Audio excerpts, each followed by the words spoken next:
എല്ലാവർക്കും health glow ടേസ്റ്റിലേക്ക് വീണ്ടും സ്വാഗതം. ഞാൻ ജീസ ജോർജ്. നമ്മുടെ ഗട്ടിലെ ട്രില്യൻസ് ഓഫ് ബാക്ടീരിയാസ് ഉണ്ടെന്ന് നമുക്കറിയാലോ.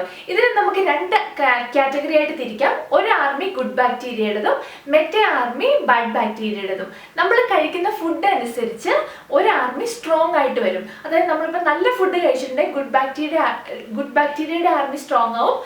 മോശം ഫുഡ് കഴിച്ചിട്ടുണ്ടെങ്കിൽ ബാഡ് ബാക്ടീരിയയുടെ ആർമി സ്ട്രോങ് ആവും. അപ്പം നമ്മുടെ ഗുഡ് ബാക്ടീരിയയുടെ ആർമി സ്ട്രോങ് ആണെങ്കിൽ നമ്മുടെ ഡൈജഷൻ ഇംപ്രൂവ് ആവും, നമ്മുടെ മൂഡ്, നമ്മുടെ വെയിറ്റ് ലോസ്, സ്കിന്ന്, ഇതിനെല്ലാം ഇംപ്രൂവ് ചെയ്യാൻ ഇത് ഹെൽപ്പ് ചെയ്യും. ഇമ്മ്യൂണിറ്റിയിലും ഇതൊരു നല്ലൊരു റോൾ ചെയ്യുന്നുണ്ട്. അപ്പോൾ ഇന്നത്തെ വീഡിയോയിൽ നമ്മുടെ ഫസ്റ്റ് ആർമിയായ ഗുഡ് ബാക്ടീരിയയുടെ ആർമിനെ സ്ട്രോങ് ആക്കാൻ വേണ്ടി നമ്മൾ എന്തൊക്കെ ഫുഡ് കഴിക്കണം എന്നാണ് കേട്ടോ ഞാൻ പറയാൻ പോകുന്നത്. അപ്പോൾ നമുക്ക് നേരെ വീഡിയോയിലേക്ക് പോകാം. അതിനുമുമ്പ് ആരെങ്കിലും ആദ്യമായിട്ടാണ് ഈ ചാനൽ കാണുന്നതെങ്കിൽ അല്ലെങ്കിൽ ഇതുവരെ സബ്സ്ക്രൈബ് ചെയ്തിട്ടില്ലെങ്കിൽ പ്ലീസ് ഡു സബ്സ്ക്രൈബ്. ഫുഡിനെ കുറിച്ച് പറയുമ്പോൾ അത് രണ്ട് തരമുണ്ട്. പ്രീബയോട്ടിക്കും ഉണ്ട്, പ്രോബയോട്ടിക്കും ഉണ്ട്. നമ്മുടെ ഗട്ടിലേക്ക് ഗുഡ് ബാക്ടീരിയനെ സപ്ലൈ ചെയ്യുന്നതാണ് പ്രോബയോട്ടിക് എന്ന് പറയുന്നത്. എന്നാൽ ഈ ഗുഡ് ബാക്ടീരിയക്കുള്ള ഫുഡ് നമ്മൾ കഴിക്കുന്നതാണ് പ്രീബയോട്ടിക്. അപ്പോൾ നമുക്ക് ഈ ഐറ്റംസ് എല്ലാം നമ്മുടെ ഇന്നത്തെ വീഡിയോയിൽ നോക്കാം. ഒന്നാമത്തേതാണ് ഹോം മെയ്ഡ് കേർഡ്. ഇത് നല്ലൊരു പ്രോബയോട്ടിക് ആണ്. അതുപോലെ തന്നെ ഇതിൻ്റെ കൂടെ വരുന്നതാണ് യോഗട്ടും. യോഗട്ട് നമ്മൾ കടയിൽ നിന്ന് മേടിക്കുമല്ലോ. അപ്പം ആ മേടിക്കുമ്പോൾ ഫ്ലേവേർഡ് ആയിട്ടുള്ളത് ഇല്ലെങ്കിൽ ഏതെങ്കിലും ആഡഡ് ഷുഗർ ആയിട്ടുള്ളത് ഇങ്ങനെയൊന്നും നമ്മൾ മേടിക്കരുത്. സ്വീറ്റൻ ഇല്ലാത്ത ഒരു ഫ്ലേവറും ഇല്ലാത്ത യോഗട്ട് മേടിക്കാൻ പ്രത്യേകം ശ്രദ്ധിക്കുക. അടുത്തതാണ് കോക്കനട്ട്. ഇതിൽ നന്നായിട്ട് ഡയറ്ററി ഫൈബേഴ്സ് ഉള്ളത് കൊണ്ട് തന്നെ ബാക്ടീരിയയുടെ ഫുഡായിട്ട് പ്രീബയോട്ടിക് ആയിട്ട് ഇത് ആക്ട് ചെയ്യും. അതുപോലെ തന്നെ ഇതിൽ ലോറിക് ആസിഡും കാപ്രിലിക് ആസിഡും ഉള്ളത് കൊണ്ട് തന്നെ ഇത് നമ്മുടെ ഗട്ടിലുള്ള ഹാംഫുൾ ബാക്ടീരിയയുടെ ഗ്രോത്ത് കുറയ്ക്കാനും ഫംഗസിന്റെ ഗ്രോത്ത് ഇല്ലാതെയാക്കാനും ഇത് ഹെൽപ്പ് ചെയ്യും. അടുത്തതാണ് പഴയങ്കഞ്ഞി. നമുക്കറിയാം ഇതൊരു പ്രോബയോട്ടിക് ആയിട്ടാണ് ആക്ട് ചെയ്യുന്നത്. ഇത് നമ്മുടെ ഡൈജഷൻ ഇംപ്രൂവ് ചെയ്യാനൊക്കെ ഹെൽപ്പ് ചെയ്യുന്നുണ്ട്. അതുപോലെ തന്നെ ഉള്ളതാണ് നമ്മുടെ ദോശമാവ്, ബട്ടർ മിൽക്ക്, നാച്ചുറലി ഫെർമെന്റഡ് ആയിട്ടുള്ള പിക്കിൾസ്. ഇതെല്ലാം പ്രോബയോട്ടിക് ആയിട്ട് ആക്ട് ചെയ്യും. അടുത്തതാണ് ഫെനുഗ്രീക്ക് സീഡ്.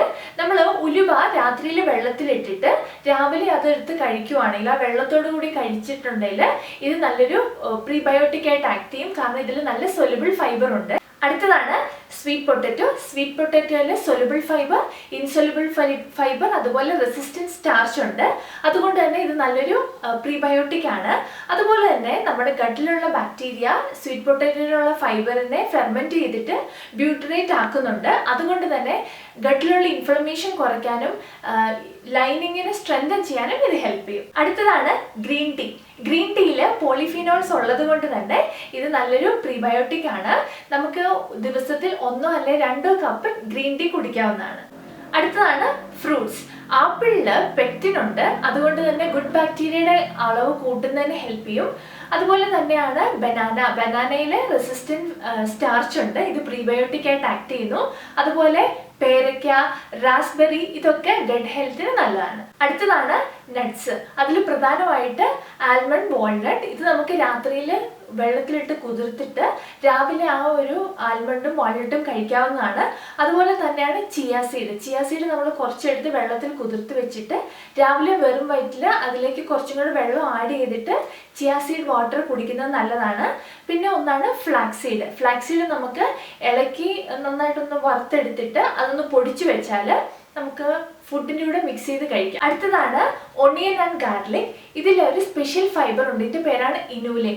അത് പ്രീബയോട്ടിക് ആയിട്ട് ആക്ട് ചെയ്യുന്നു. അതുപോലെ തന്നെ ഇതിന് anti inflammatory, anti microbial activity ഉണ്ട്. അടുത്തതാണ് ഫൈബർ റിച്ച് ആയിട്ടുള്ള വെജിറ്റബിൾസ്. ഗട്ട് ഹെൽത്തിനെ നന്നായിട്ട് ഇംപ്രൂവ് ചെയ്യുന്ന 4 വെജിറ്റബിൾസ് ആണ് ബ്രോക്കലി, ക്യാരറ്റ്, ക്യാബേജ്, സ്പീനച്ച്. അപ്പോൾ ഇത്രയാണ് 10 ഫുഡ് ഐറ്റംസ് എനിക്ക് പറയാനുള്ളത്. ഇതിൽ ഏതെങ്കിലുമൊക്കെ നമ്മൾ ഡെയിലി നമ്മുടെ ഭക്ഷണത്തിൽ ഉൾപ്പെടുത്താൻ പ്രത്യേകം ശ്രദ്ധിക്കണം കേട്ടോ. അതിൻ്റെ കൂടെ തന്നെ നമ്മൾ പ്രോസസ്ഡ് ആയിട്ടുള്ള ഫുഡ്, ഒത്തിരി ഷുഗർ, അങ്ങനെയുള്ളതൊക്കെ ഒന്ന് ഒഴിവാക്കുന്നത് നല്ലതാണ്. നമ്മൾ ഗുഡ് ബാക്ടീരിയ ആർമിനെ സപ്പോർട്ട് ചെയ്യുന്ന ഫുഡ് കഴിച്ചിട്ടുണ്ടെങ്കിൽ നമ്മുടെ ഉള്ളിൽ നിന്നും നമ്മുടെ ഹെൽത്തിനെ ഇംപ്രൂവ് ചെയ്യാൻ അത് ഹെൽപ്പ് ചെയ്യും. അങ്ങനെ പതുക്കെ നമുക്കൊരു നല്ല ഹെൽത്തിലേക്ക് ട്രാൻസ്ഫോം ചെയ്യാൻ പറ്റും. അപ്പോൾ അത്രയാണ് ഇന്നത്തെ വീഡിയോ. എല്ലാവരും സന്തോഷത്തോടെ ഇരിക്കുക. Be happy, keep smiling. നമുക്ക് അടുത്ത വീഡിയോ കാണാം. ബൈ.